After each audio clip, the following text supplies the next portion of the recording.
B दो spirit bomber दुनिया का ऐसा हवाई जहाज है जो देखने में चाहे फुटबॉल फील्ड जितना बड़ा लगे, लेकिन दुश्मन के रेडार पर सिर्फ एक मक्खी जितना नजर आता है, चाहे सामने दुनिया का सबसे कॉम्प्लेक्स रेडार नेटवर्क क्यों ना हो। बी दो के लिए उसे धोखा देना कोई मुश्किल काम नहीं।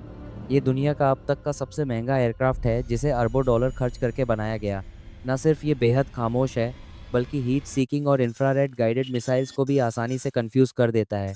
इसीलिए कहा जाता है कि अगर ये चाहे तो पूरी दुनिया का पावर बैलेंस बदल सकता है। लेकिन सवाल यह है कि 52 मीटर चौड़ा एक इतना बड़ा एयरक्राफ्ट रेडार पर डिटेक्ट क्यों नहीं होता। इसमें ऐसी कौन सी साइंस छुपी है जो अमेरिका पिछले कई डिकेड से दुनिया से छुपाकर बैठा हुआ है। इस टेक्नोलॉजी के पीछे एक ऐसा वाकया है जिसने कभी अमेरिका को पूरी दुनिया के सामने शर्मिंदा कर दिया था, और वही वाकया बदो बॉम्बर की बुनियाद बना। 1 मई 1960 को पाकिस्तान के पेशावर एयरबेस से अमेरिका का उदो लॉकहीड स्पाई प्लेन एक सीक्रेट मिशन पर टेक ऑफ करता है। इसका मिशन था सोवियत यूनियन के ऊपर से गुजरकर उसकी मिलिट्री साइट्स की जासूसी करना। ये कोल्ड वॉर का दौर था, जब अमेरिका और सोवियत यूनियन टेक्नोलॉजी की रेस में एक दूसरे को नीचा दिखाने की कोशिश कर रहे थे। अमेरिका को पूरा यकीन था कि उदो प्लेन इतनी ज़्यादा हाइट पर उड़ता है कि कोई मिसाइल उसे टच भी नहीं कर सकती। उदो लगभग 80 शून्य फीट की हाइट पर फ्लाई करता था, और अमेरिका का ख्याल था कि उस वक्त सोवियत मिसाइल्स इतनी बुलंदी तक पहुंच ही नहीं सकती। लेकिन जैसे ही उदो सोवियत टेरिटोरी में दाखिल हुआ, उसे रेडार ने फौरन डिटेक्ट कर लिया। पहले फाइटर जेट्स भेजे गए, फिर मिसाइल्स फायर की गईं, लेकिन फिर एक ऐसा फैसला हुआ जिसने तारीखें बदल दी। सोवियत यूनियन ने अपनी स्प-75 Dvina surface to air missile launch की। अमेरिका को इस मिसाइल के बारे में पता था, लेकिन उनका अंदाज़ा गलत था कि यह इतनी हाइट तक नहीं जा सकती। स्प-75 मिसाइल ने 80 शून्य फीट पर उड़ते उदो प्लेन को बिल्कुल परफेक्ट तरीके से हिट कर दिया। प्लेन यकातेरिनबर्ग के ऊपर गिरा और पायलट ने इजेक्ट करके अपनी जान बचाई। शुरू में अमेरिका ने कहा कि ये एक वेदर रिसर्च प्लेन था, लेकिन जब सोवियत यूनियन ने जिंदा पायलट और उदो का सर्वेलेंस इक्विपमेंट दुनिया के सामने पेश किया, तो अमेरिका की पूरी कहानी बिखर गई। इस वाक़ये के बाद सोवियत यूनियन ने अपने एयर डिफेंस सिस्टम्स को और ज़्यादा ताकतवर बनाना शुरू कर दिया, और अमेरिका ने फैसला किया कि अब उसे ऐसा एयरक्राफ्ट बनाना होगा जो रडार के लिए लिटरली नज़र ही ना आए।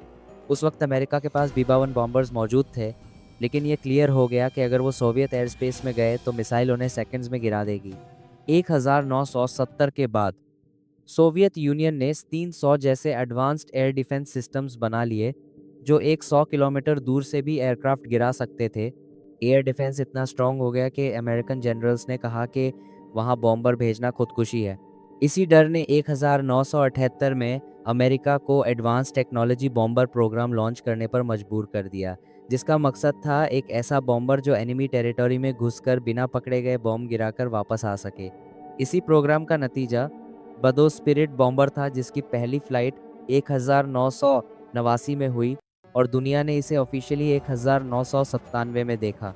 वेदो की सबसे बड़ी खासियत इसका स्टेल्थ डिज़ाइन है। इस एयरक्राफ्ट का हर कोना इस तरह बनाया गया है कि रेडार सिग्नल्स इससे टकराकर वापस रेडार की तरफ लौट ही ना पाएं। नॉर्मल एयरक्राफ्ट्स में फ्यूजलाज और वर्टिकल टेल फिन्स होती हैं, जो रेडार सिग्नल्स को सीधा रिफ्लेक्ट करती हैं, इसीलिए उन्हें डिटेक्ट करना आसान होता है। बीदो में ना फ्यूजलेज है और ना ही टेल, सिर्फ एक फ्लाइंग विंग डिज़ाइन है जिसका जिगजैग शेप रडार वेव्स को इधर उधर डिस्पर्स कर देता है। रेडार का सिग्नल जब बदो से टकराता है तो वापस सोर्स की तरफ नहीं जाता, बल्कि दूसरी डायरेक्शंस में बिखर जाता है। इस वजह से रेडार स्क्रीन पर एयरक्राफ्ट मौजूद ही नहीं होता। इस डिज़ाइन के साथ एक और राज भी छुपा है, और वो है बदो की स्पेशल स्टेल्थ कोटिंग जो रेडार वेव्स को अब्जॉर्ब कर लेती है। अमेरिका ने इस कोटिंग की डिटेल्स आज तक पब्लिक नहीं की, लेकिन इसकी वजह से बदो का रेडार क्रॉस सेक्शन सिर्फ 0.0001 स्क्वायर मीटर रह जाता है, जो लगभग एक मक्खी के बराबर है। कंपैरिजन के लिए B-51 रेडार पर एक फ्लैट जितना बड़ा नजर आता है, F-15 एक छोटा कमरा, JF-17 एक बेड और रफाल एक तकिया जितना, जबकि बदो इन सबसे बड़ा होने के बावजूद सिर्फ मक्खी जैसा होता है। स्टेल्थ सिर्फ रेडार तक लिमिटेड नहीं, बदो का हीट सिग्नेचर भी दुनिया के सबसे कम एयरक्राफ्ट्स में से एक है। नॉर्मली जेट्स के इंजन से निकलने वाली हीट इंफ्रारेड सिस्टम्स के लिए सबसे आसान टारगेट होती है, लेकिन बदो के इंजन्स उसकी बॉडी के अंदर छुपाए हुए हैं। इंजन की गर्मी सीधा बाहर निकलने के बजाय ठंडी हवा के साथ मिक्स होती है, जिससे हीट सिग्नेचर बहुत ज़्यादा कम हो जाता है। इसी वजह से अगर एक F-16 एक 100 किलोमीटर दूर से इंफ्रारेड पर डिटेक्ट हो जाता है, तो बदो तब तक नज़र नहीं आता जब तक वो 10 किलोमीटर के अंदर ना आ जाए। बिदो आमतौर पर 15 शून्य मीटर की हाइट पर उड़ता है। इतनी बुलंदी पर ना सिर्फ इंफ्रारेड सिस्टम्स फेल हो जाते हैं बल्कि ड्रैग कम होने की वजह से फ्यूल एफिशिएंसी भी बढ़ जाती है। फुल फ्यूल टैंक के साथ बदो आसानी से 11 शून्य किलोमीटर का सफर तय कर सकता है और मिड एयर रिफ्यूलिंग के साथ दुनिया के किसी भी कोने तक पहुंच सकता है। लेकिन असली गेम चेंजर इसका इलेक्ट्रॉनिक काउंटर मेजर सिस्टम है, जो दुश्मन के रेडार के साथ दिमाग से खेलता है।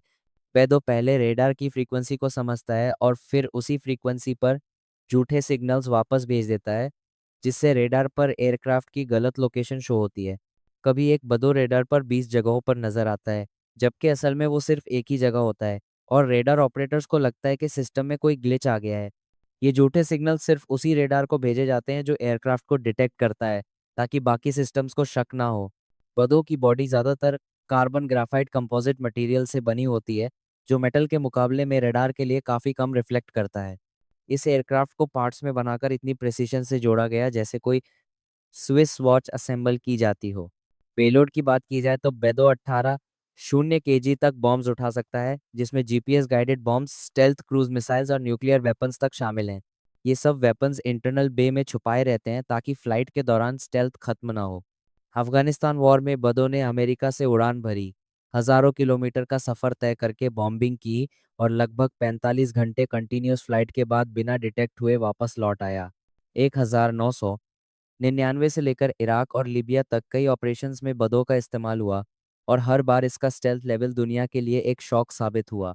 इतनी एडवांस टेक्नोलॉजी के बावजूद बदों को पायलट अकेला नहीं उड़ाता, इसका कंप्यूटर सिस्टम हर सेकंड इसकी स्टेबिलिटी को कंट्रोल करता रहता है। बीदो इतना महंगा है कि सिर्फ 21 एयरक्राफ्ट ही बनाए गए और हर एक की कीमत इतनी है कि कई मुल्कों की जीडीपी से ज़्यादा लगती है। इसीलिए आज भी चाहे रशिया हो या चाइना, दोनों जानते हैं कि जब तक बदो हवा में है उसे रोकना लगभग नामुमकिन है।